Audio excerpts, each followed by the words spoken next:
अस्सलाम वालेकुम, welcome to Imran Arif tech channel. आज मैं आपके लिए एक नई वीडियो लेकर आया हूँ और आज की वीडियो में मैं आपको बताऊंगा कि आप इन्फिनिक्स ज़ीरो एक्स न्यू जो इन्फिनिक्स का एक मॉडल है मोबाइल का, उस पर आप अपने स्क्रीन को डबल टैप से कैसे ओपन कर सकते हैं, ऑन ऑफ कर सकते हैं। तो ये मेरे मोबाइल की स्क्रीन है। इसमें हम जाएंगे अपनी सेटिंग्स में जाने के बाद हम थोड़ा सा नीचे आएंगे और इसके जो स्पेशल फंक्शंस हैं इसमें चले जाएंगे। इसकी सेटिंग्स में जो है हम स्पेशल फंक्शंस में जाएंगे, उसके बाद हम थोड़ा सा नीचे आएंगे तो एक्शन एंड गेस्चर में जाएंगे।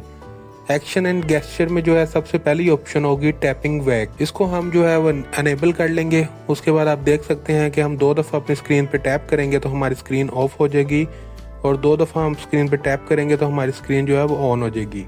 ये मैं आपको एक दफ़ा दोबारा दिखा देता हूँ कि हम अपने मोबाइल की सेटिंग में जाएंगे और इसमें जो है स्पेशल फंक्शन में जो है ये हमारे पास ऑप्शन होगी डबल क्लिक टू क्लोज और ओपन द स्क्रीन।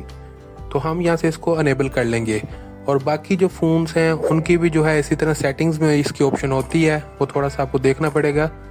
तो ये थी आज की video. Thank you for watching. Like, subscribe and share my channel Imran Arif take.